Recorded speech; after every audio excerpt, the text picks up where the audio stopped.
Today I'm sharing 10 techniques that every cook should know. These are so simple that anyone can do them, but they will seriously level up your cooking. And to walk you through these techniques and show you them in action, I'm gonna be making my braised Indian chickpea stew. It has Indian flavors with a couple of French cooking techniques, so it is really unique and of course, super delicious. The idea for this video comes from another cooking creator here on YouTube, Mike G of Pro Home Cooks. He shares amazing cooking tips, so be sure to check out his channel. So this braised Indian chickpea stew is actually really simple to make, but it does require a fair number of ingredients. So my first technique is tout mise en place, which is just a French term for prepping, measuring all your ingredients out, putting them in place before you start cooking. And taking the time to do this is going to make the cooking process so much less stressful because everything you need is right in front of you. So instead of searching in the back of your pantry for that one missing ingredient while the onions are burning on the stove, you can just focus on the process of cooking and maybe even use that free time to enjoy a glass of wine while you cook. It's 11 a.m. But I'm about to start cooking. It's still 11 a.m. Touche. I'll put the wine down.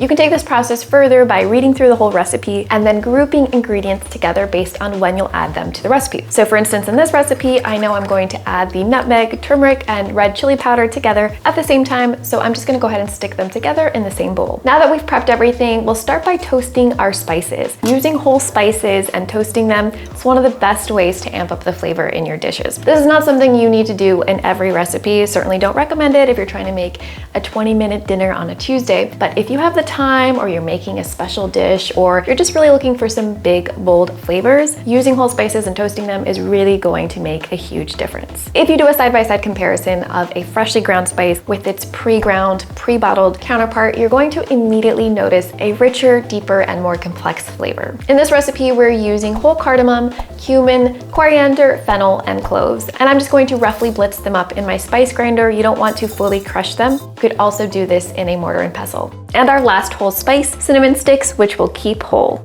And you'll get even more flavor out of your spices if you first toast them. You can dry toast them, which is what I do in my tofu tikka masala recipe. If you haven't made it, what are you waiting for? Or you can bloom the spices in oil, which is what we're doing in this recipe. You wanna be sure to stir the spices pretty frequently so that they don't burn. And since these spices have already been roughly ground up, they need just about a minute. We're gonna add a little bit more oil to the pan right now, and it's time to add our aromatics and vegetables. We'll start with onions, cabbage, and carrots. And you wanna cook these for 6 to 8 minutes until they start to soften. The technique I want to highlight here is to chop your vegetables based on the type of cooking method you're using. So in this recipe, we're going to first saute the vegetables for a good amount of time and then braise everything in the oven for an hour. So for the onions, I don't need to finely dice them in the same way I might for a pasta sauce where I want them to melt into the background. We're just going to chop them. And for the cabbage, it's totally okay to give it a rough chop because it is going to cook down a lot. Similarly for the carrots, we don't need to finely dice them up. You don't want them to get too soft, but you don't want them to be too big either because then they won't fully soften. And once the onions, carrots, and cabbage have started to soften, we'll add in our dynamic duo, garlic and ginger. For the garlic, no need to mince it, just thinly slice it. And for the ginger, if you've got a grater like this, that works best, but you can also mince it by hand. And these need about 2 minutes in the pan. When I added the vegetables, I also added some kosher salt. Many newer cooks will just save salt for the very end of the dish, so it's probably one of the worst mistakes you can make in the kitchen, which is why I want to talk about the value of salting in layers. When you add salt to the vegetables right now, it draws out their moisture, and that makes them brown a little bit better and faster, and also enhances their flavor and even their sweetness. And when you add salt to your recipe at different stages in the cooking process, you end up with a dish that is a lot more balanced, has more complex flavors, instead of a one-note dish that's either under-seasoned or too salty. I've mentioned this many times, but I prefer to use kosher salt in my cooking because its large flakes make it easier to pinch. It's also a lot more nuanced in flavor than table salt, so you have a lot more control over how salty your dish tastes. However, if you are vegan and worried about your iodine intake, talk to your doctor to see if you should take an iodine supplement or use iodized table salt. After sauteing the garlic and ginger for a couple minutes, we'll add in a few tablespoons of tomato paste. And to get the most out of your tomato paste, you want to make sure that you cook it down for a couple minutes instead of just plopping it into the liquid, which is what a lot of recipes tell you to do. Sauteing the tomato paste caramelizes it, which boosts its umami notes as well as its sweet, tangy flavors. My preference is to use tomato paste from a tube instead of a can. I find this to have like a weird, tinny, metallic taste that I don't enjoy in food. I doubt that you do either. And this stuff has a richer, more pure tomato flavor. It's also a lot easier to store a tube of open tomato paste in the fridge than it is an open can. And it takes about 2 minutes for the tomato paste to cook down, and then we'll add a few ground spices, turmeric, red Indian chili powder, and freshly grated nutmeg. Similar principle to the tomato paste, sauteing them just for a little bit, maybe a minute, in oil before you add the liquid is going to enhance their flavor. By this point, you'll notice that there are a lot of brown bits stuck to the bottom of the pot, little bits of food. Formal term for this is fawn, but I like to call them little flavor nuggets because there is so much flavor that lives in those brown bits of food. And to pick them up and put them back into the stew to make it more flavorful, we're going to deglaze the pan. Or as my dad would say, burn up the van. You need to cook it with a little bit of wine to deglaze the pan and I'm a big fan of that. burn up the van. Burn up the van? No, burn up all the wine, deglaze the pan.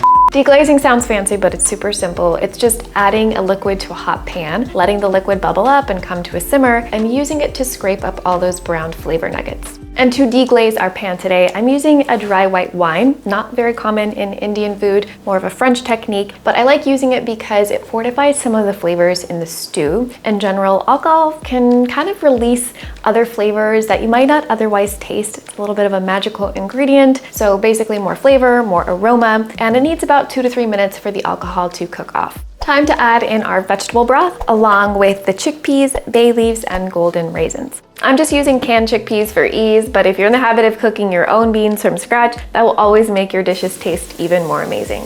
Golden raisins, they're pretty common in Indian cuisine, especially rice dishes like pulao or biryani or some desserts, but they're rarely used in curries. I do like using them here, even though this isn't really a curry, because they are sweet and the sweetness really nicely balances the heat of the chili powder. And balancing flavors in your food is a principle you should always apply to whatever you're cooking, whether it's your own recipe or you're making someone else's recipe. It feels like it's kind of missing something. We're also adding tomatoes to this stew, which are naturally tangy, and that is going to, in turn, balance the raisins so that they don't overpower the stew with sweetness. And the tomatoes are also going to enhance the salty umami undertones of the tomato paste. Later, we're gonna add a couple more ingredients that are gonna make this even more harmoniously balanced. But for now, we're gonna bring the stew to a simmer just a couple minutes, then pop it in the oven for an hour at 350 degrees Fahrenheit. And this semi-slow method of cooking is going to allow the flavors to develop really nicely.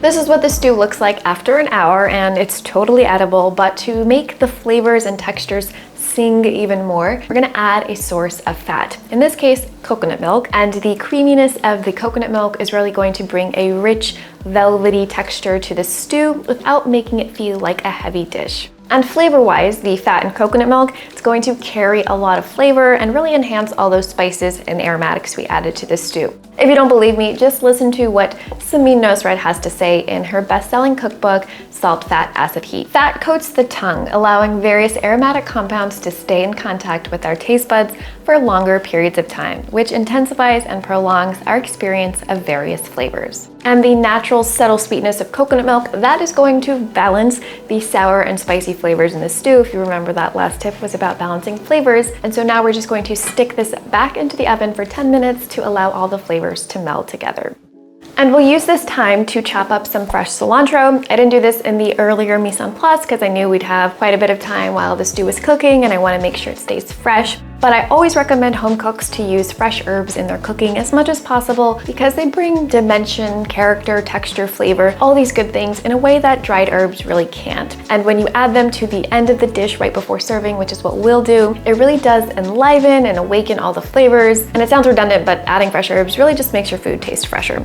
Oh, and we'll also add a teaspoon of garam masala, just gonna bring a nice warm earthiness and a subtle sweetness. And now a few squeezes of lemon juice. Heavier dishes like stews stews, chilies, curries can sometimes feel flat or dull, like they're missing something. Adding a little bit of acid at the end really brightens the flavors. It adds a zippy punch. It can kind of transform the dish and make it taste so much better. And adding it right at the end gives it maximal impact, especially with something like fresh lemon juice, which loses its flavor over time. I love serving this braised Indian chickpea stew with a dollop of vegan yogurt on top. The creaminess and tanginess really help to balance all of those spices. It's perfect served over a bed of rice, but even better with some homemade naan on the side, and you can find my recipe for naan right here. Thanks for watching, bye!